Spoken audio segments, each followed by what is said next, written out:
আসসালামু আলাইকুম ওয়া রাহমাতুল্লাহি ওয়া বারাকাতুহু।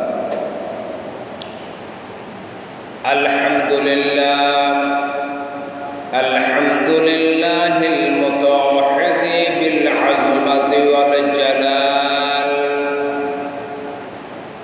ওয়াল মুতাকাদ্দিস বিল হুসনি ওয়াল জামাল ওয়া হুয়াল্লাযী খালিকুল লিজামি'i শাইই ওয়াল আমর বিয়াদিহি ফাতাবারাকাল্লাহু রাব্বুল আলামিন। ওয়া নাশহাদু আন্না সাইয়্যিদানা ওয়া সানাদানা ওয়া হাবিবানা ওয়া মাওলানা মুহাম্মাদান আবদুল্লাহি ওয়া রাসূলুহু আল্লাযী আরসালাহু বিল হাক্কি বাশীরান ওয়া নাযীরান ওয়া দাঈআন ইলাল্লাহি বিইذনিহি ওয়া সিরাজান ওয়া কমারান মুনীরা।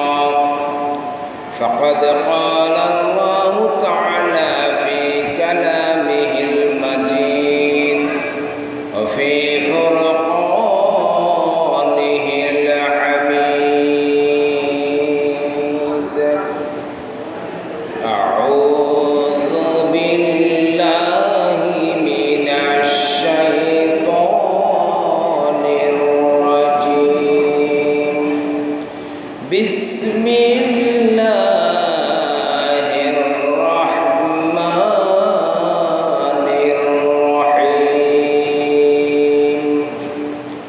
ওয়াল ফাজরি ওয়া লায়ালিন আশর ওয়াশ-শাফঈ ওয়াল ওয়াতর ওয়াল লাইলি ইযা ইয়াসর হাল ফি যালিকা কাসামুল লিযী হিজর।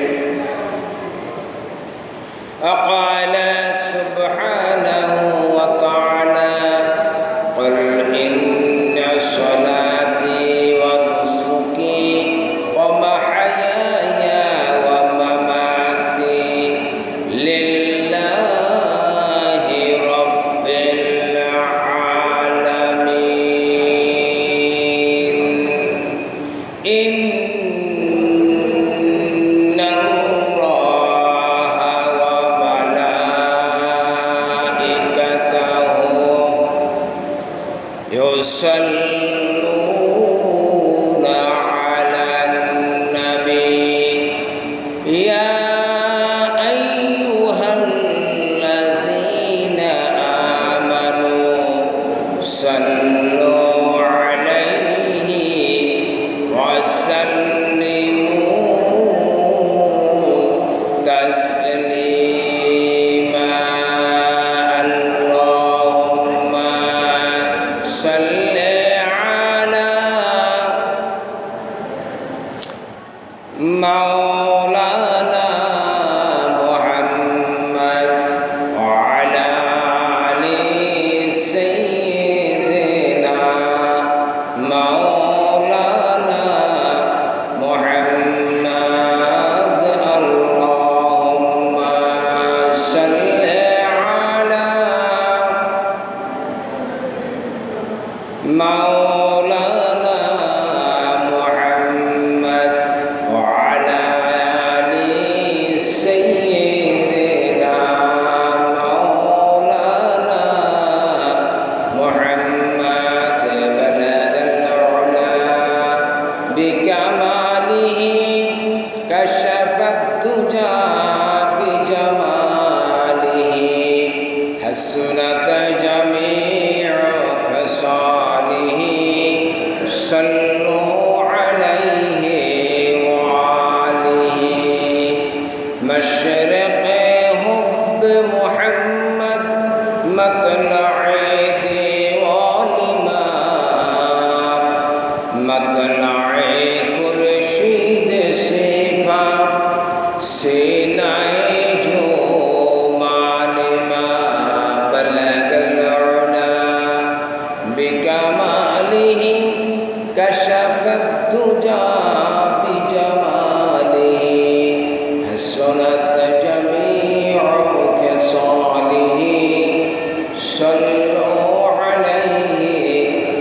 وآله لا إله إلا الله لا إله إلا الله لا إله إلا الله لا إله إلا الله لا إله إلا الله لا إله إلا الله لا إله لا إله إلا الله محمد رسول الله الحمد لله ثم الحمد لله সমস্ত প্রশংসা সমস্ত শুকরিয়া সমস্ত নিয়ামতের আরাধনা কেবলমাত্র একমাত্র শুধুমাত্র পরম করুণাময় মহান আল্লাহ সুবহানাহু ওয়া তাআলার জন্য, যার অপার কৃপায় অসীম করুণায় আমরা পবিত্র জিলহজ মাসের প্রথম জুমায় আমরা সমবেত হতে পেরেছি। যে মহান মালিক, যে মহান মনিব, যে মহান পরওয়ারদিগার আলম আমাদেরকে আল্লাহ রাব্বুল আলামিনের ঘর মসজিদে এসে জোরে মিলে বসার তৌফিক দান করেছেন, সেই মহান মনিবের মহিয়ান করিয়ান সর্বশক্তিমান দরবারে হৃদয়ের সবটুকু আবেগ অনুভূতি উজাড় করে দিয়ে হৃদয়ের গহীন থেকে শরীরের সবটুকু শক্তি একাত্রিত করে বিনম্র চিত্তে আবেগের সাথে কালেমাত শুকুর আদায় করি, বলি আলহামদুলিল্লাহ। রব্বানা লাকাল হামদ হামদান কাসীরান তাইয়িবান মুবারাকান ফি ইয়া রব্বি লাকাল হামদু বিল ঈমান ইয়া রব্বি লাকাল হামদু বিল ইসলাম ইয়া রব্বি লাকাল হামদু বিল কুরআন হুয়া লাকা সাম্মাইতাহু বিনিমাতিক। আমরা পরম করুণাময় মহান আল্লাহ সুবহানাহু ওয়া তাআলার দরবারে শুকর গুজার হলাম। সম্মানিত মুসলিম কেরাম, প্রতি বছরের ন্যায় আল্লাহ রাব্বুল আলামিন আবার আমাদেরকে জিলহজ মাসের মতো অত্যন্ত গুরুত্বপূর্ণ একটি মাসের প্রথম জুমায় আমাদেরকে একাত্রিত হয়ে বসার তৌফিক দান করেছেন। এই মাসটি অত্যন্ত গুরুত্বপূর্ণ এই জন্য যে এই মাসেই ইসলামের 5টি স্তম্ভের মধ্যে যে একটি স্তম্ভ আছে, ইকামিস সালাহ ওয়া ইতাইজ যাকাত ওয়াল হজ, এই হজের যে রোকন, এই রোকনটি এই মাসেই সংগঠিত হয়। এবং আপনারা জানেন মুসলিম মিল্লাতের পিতা হযরত ইব্রাহিম আলাইহিস সালামের সে ঐতিহাসিক ভালোবাসার নিদর্শন স্বরূপ যে কোরবানি, সেই কোরবানি এই মাসের 10ই জিলহজ সংগঠিত হয়। এই জন্য এই মাস মুসলিম উম্মার কাছে অত্যন্ত গুরুত্বপূর্ণ। এবং এই মাসের 9ই জিলহজ ফজর থেকে 13ই জিলহজ আসর পর্যন্ত প্রত্যেক ফরজ নামাজের পরে পুরুষদের জন্য একবার করে উচ্চস্বরে তাকবীরে তাশরিক বলা এবং মহিলাদের জন্য নীরবে বলা ওয়াজিব। তাকবীরে তাশরিক হচ্ছে আল্লাহু আকবার আল্লাহু আকবার লা ইলাহা ইল্লাল্লাহ আল্লাহু আকবার আল্লাহু আকবার ওয়ালিল্লাহিল হামদ। অনেকে 2বার বলেন, 3বার বলেন, কিন্তু একবার বলাই ওয়াজিব। ইমাম সাহেবের সাথে নামাজ আদায় করার পরে ইমাম সাহেব যদি ভুলে যায়, তাহলে মুসল্লিদের থেকে যে কেউ একজন বললেই আবার সবাই বললে আদায় হয়ে যাবে। এবং মা বোনদেরকে বলে দেবেন রবিবার থেকে, আজকে শুক্রবার, রবিবার থেকে রবি, সোম, মঙ্গল, বুধ, বৃহস্পতিবার আসর পর্যন্ত মোট 23 ওয়াক্ত নামাজে একবার করে তাকবীরে তাশরীক বলা এবং 9 জিলহজ রোজা রাখা, সিয়াম সাধনা করা। হাদিস শরীফে এসেছে 9 জিলহজ আরাফার দিন। সহিহ বুখারীতে এসেছে ওয়াকাদ জা ফিল হাদিস শরীফ ইযা কানা ইয়াউমুল আরাফা ইয়ানজিলুস সামা ইলা দুনিয়া ইয়ানজিলুল্লাহু ইলা সামা ইলা দুনিয়া। আল্লাহ রাব্বুল আলামিন দুনিয়ার আসমানে অবতরণ করেন এবং এই দিনে যদি কেউ রোজা রাখেন তাহলে তার পূর্ববর্তী 1 বছর এবং পরবর্তী 1 বছরের অনিচ্ছাকৃত এবং আপনার ছোটোখাটো গুনাহ, বিভিন্ন গুনাহ আল্লাহ পাক মেহেরবানি করে মাফ করে দিবেন। বিগত 1 বছর, সামনের 1 বছর। আর আমি আপনাদেরকে বলেছি যে পয়লা জিলহজ থেকে 10ই জিলহজ কোরবানির পর্যন্ত, কোরবানির পশু জবাহ পর্যন্ত চুল, গোঁফ এবং আপনার অবাঞ্ছিত নখ এগুলো কাটা থেকে যদি বিরত থাকেন তাহলে একটা কবুল কোরবানির সওয়াব আপনার আমলনামায় লেখা হবে। এই জন্য এই সমস্ত আমলগুলো আমাদের জন্য খুব মাকবুল। এই জন্য যে একদিন হুজুর পাক সাল্লাল্লাহু আলাইহি ওয়াসাল্লাম আলী রাদিয়াল্লাহু তাআলা জিজ্ঞাসা করতেছেন, আলী তোমার কি নামাজ কবুল হয়েছে? তুমি যে নামাজ আদায় করেছ। আসলে নামাজ কবুল হওয়া এটা তো কারো জানার কথা না, কারণ আমি যে মসজিদে এসেছি আমার নামাজ যে কবুল হবে এটা আমি কিভাবে বলব? আলী কারামাল্লাহু ওয়াজহু রাদিয়াল্লাহু তাআলা আনহু বলেন, ইয়া রাসূলুল্লাহ আমার নামাজ কবুল হয়েছে। নবীজি বললেন, আলী তোমার নামাজ কিভাবে কবুল হয়েছে তুমি দলিল দাও, প্রমাণ দাও। আলী রাদিয়াল্লাহু তাআলা বলেন, ইয়া রাসূলুল্লাহ গেল কিছুদিন আগে আপনি তো বলেছিলেন তোমরা যদি কেউ মসজিদে নামাজ আদায় করার জন্য আসো আর যদি তোমরা তোমাদের কোনো ভাইকে যদি নামাজের দাওয়াত দিয়ে মসজিদে এনে যদি নামাজ আদায় করাতে পারো, মহান আল্লাহ রাব্বুল আলামিন মেহেরবান হয়ে তোমাকে কবুল নামাজের সওয়াব তোমার আমলনামায় লিখে দিবে।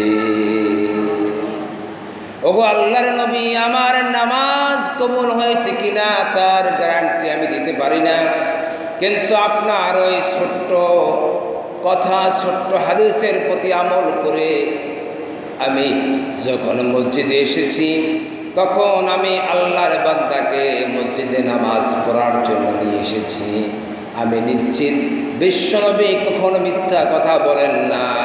বিশ্বনবী যেহেতু বলেছেন কবুল নামাজের সওয়াব আমলনামায় লেখা হবে, বেশক আল্লাহ রাব্বুল আলামিন আমার আমলনামায় কবুল নামাজের সওয়াব লিখে দিয়েছে। এই জন্য অনেক সময় আখলেস দীনাকা ইয়াকফিকাল আমালুল কালিল, আমাদের ছোটোখাটো অনেক কিছু আল্লাহ পাকের কাছে অনেক বড় আমলে পরিণত হয়ে যেতে পারে যদি সেটি হয় আমাদের আল্লাহ পাককে রাজি খুশি করার জন্য। এই যে কোরবানি অত্যন্ত গুরুত্বপূর্ণ আমল। কোরবানি হচ্ছে একমাত্র আল্লাহ পাকের জন্য। আমরা হরহামেশাই শুনে থাকি অনেকের জানার অভাবের কারণে অথবা দ্বীনি ইলমের কমজোরির কারণে অনেক সময় অনেকে অনেক নিয়তে কোরবানি দিয়ে থাকেন।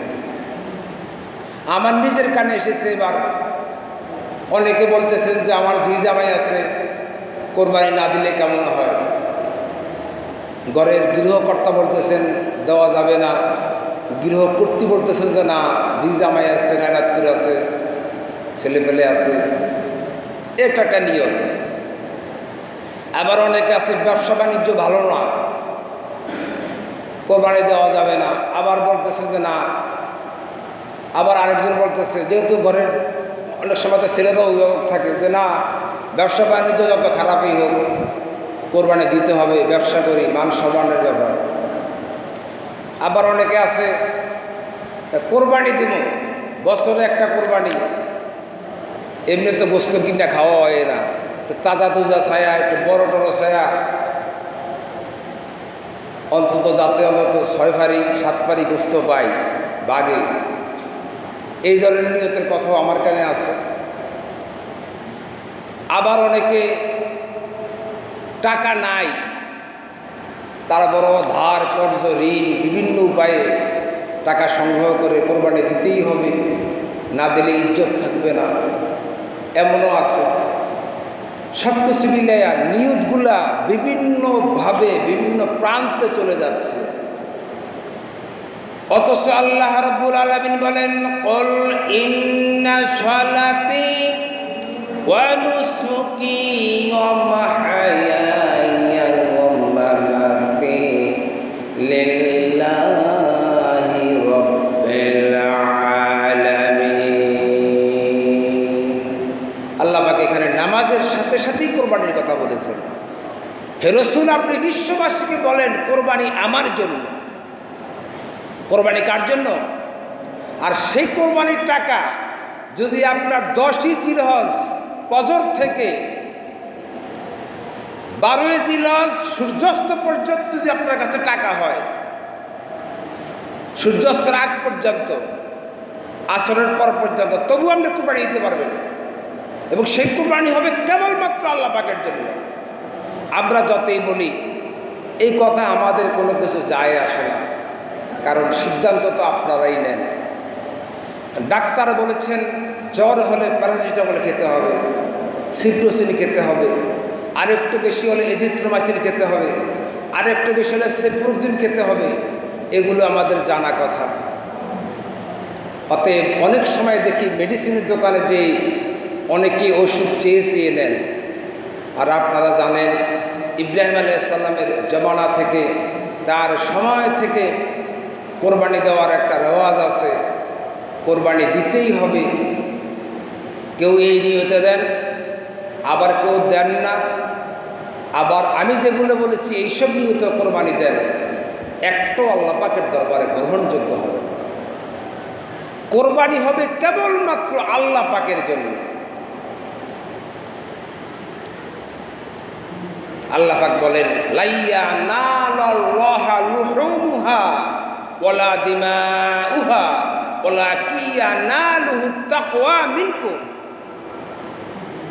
আমার বান্দারা, কোরবানির পশুর গোশত রক্ত কোনো কিছুই আমার কাছে পৌঁছায় না, বরং বান্দা যদি ইহতিমাম ও খালেস নিয়ত সহকারে যদি কোরবানির পশু জবাহ করে, ওই পশুর রক্ত জমি স্পর্শ করার আগে আগেই আমি আল্লাহ রব্বুল আলামিন কবুল মঞ্জুর করে নে।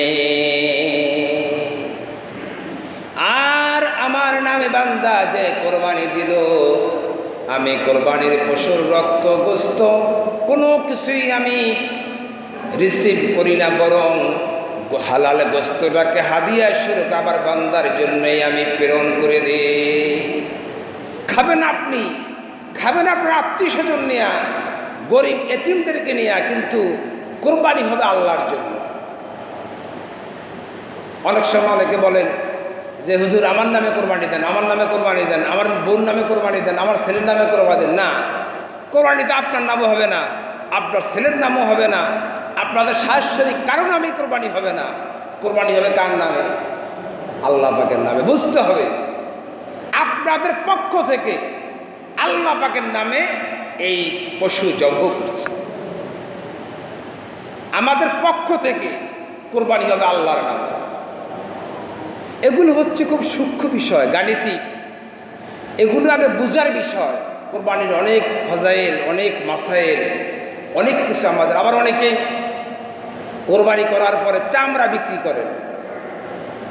আমি যদি আপনাদেরকে বলি যে কোরবানির পশুর গোশত বিক্রি করা কি জায়েজ, আপনারা বলবেন যে হারাম হারাম হারাম, কোনোভাবেই জায়েজ না।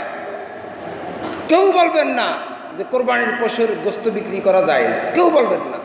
তাহলে আপনারা যে কোরবানির চামড়া বিক্রি করেন, এটা কোথায় পেলেন? কোরবানির পশুর চামড়া কি কোরবানির পশুর অংশ নয়? কোরবানির পশুর চামড়া কি কোরবানির পশুর অংশ নয়? তাহলে আপনারা এটা বিক্রি করেন কীভাবে? কোরবানির পশুর কোনো কিছু কি বিক্রি করা যায়?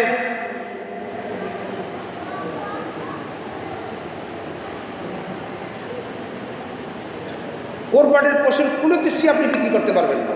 হ্যাঁ, যদি আপনারা সবাই একাত্রিত হয়ে যদি এমন সিদ্ধান্ত নেন যে আমরা অমুক এতিমকে দিব, অথবা অমুক মিসকিনকে দিব, অথবা আমি অমুক মাদ্রাসায় দিব, লিল্লা বান্ডে দিব, সেটা পারবেন।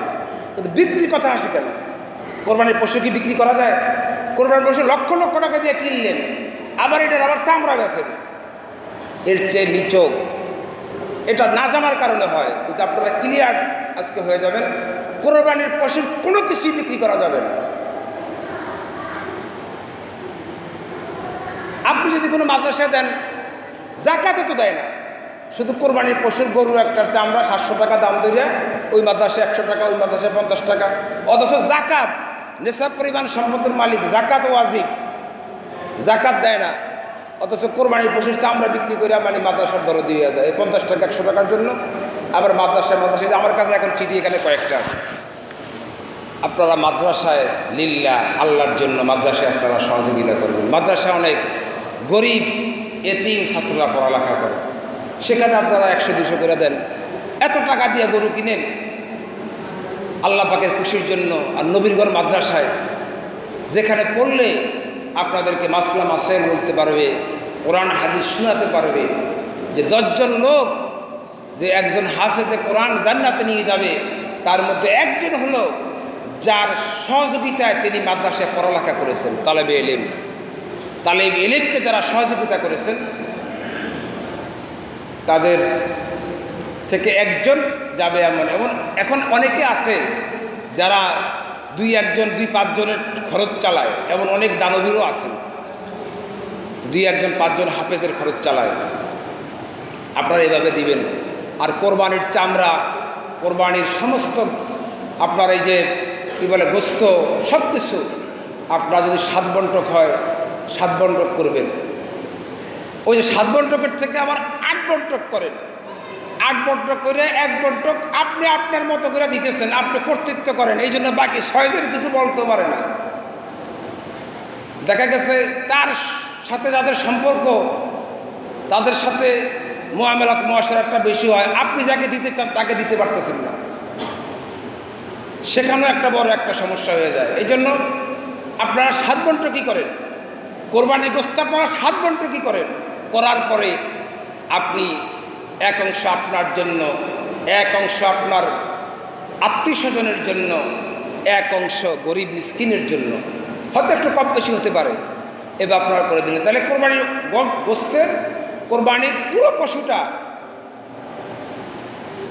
আপনারা, পুরো পশুটাই আপনারা 7টা ভাগ করে 7 ভাগে নিয়ে যাবেন। এরপর আপনার গরিব মিসকিন, আপনার আত্মীয় বা গরিব মিসকিনকে আপনি দেন, অমুকের গরিব মিসকিন এতিমকে সে দেব, এভাবে 7 জনের 7 জনের মতো করে দেব, যার যার খুশিতে সে দেব। আবার অনেকে আছেন অনুমান নির্ভর হয়ে কোরবানির গোশত আপনারা অধিক আবেগের বশবর্তী হয়ে অনুমান নির্ভর হয়ে কোরবানির গোশত বন্টন করেন, এটা জায়েজ নেই। কোরবানির গোশত 1 সুতা যদি বেশ কম হয় বাকিদের সাথে কোরবানি হবে না। সম্পূর্ণ মিটারে হিসাব করে 1 সুতা বেশ কম হলে ওই যে আবেগ, আপনার আবেগ, আমার এখানে কোনো প্রয়োজন নাই। এগুলো খুব সেন্সিটিভ বিষয়। আমরা কোরবানি করব, সর্বোপরি কথা হলো আমরা কোরবানি করব আল্লাহ পাকের জন্য। ইব্রাহিম আলাইহিস সালামকে আল্লাহ পাক বলেছিলেন, ইব্রাহিম এই দুম্বা তুমি নিয়ে যাও, হাজেরাকে নিয়ে, ইসমাইলকে নিয়ে সেই মরু প্রান্তরে তুমি খাও, আর মরু প্রান্তরে যারা আছে তাদেরকে খাও। কোরবানির গোশত কোনো আপনার গোশত খাওয়ার কোনো উৎসব নয়। কোরবানির গোশত হচ্ছে আমার পাশে, আপনার পাশে গরিব আছে, এতিম আছে, যারা অসহায় আছে। আমাকে এবার একজন বলল কোটি কোটি টাকার মালিক, আমি তার সাথে দেখা করার জন্য গেলাম।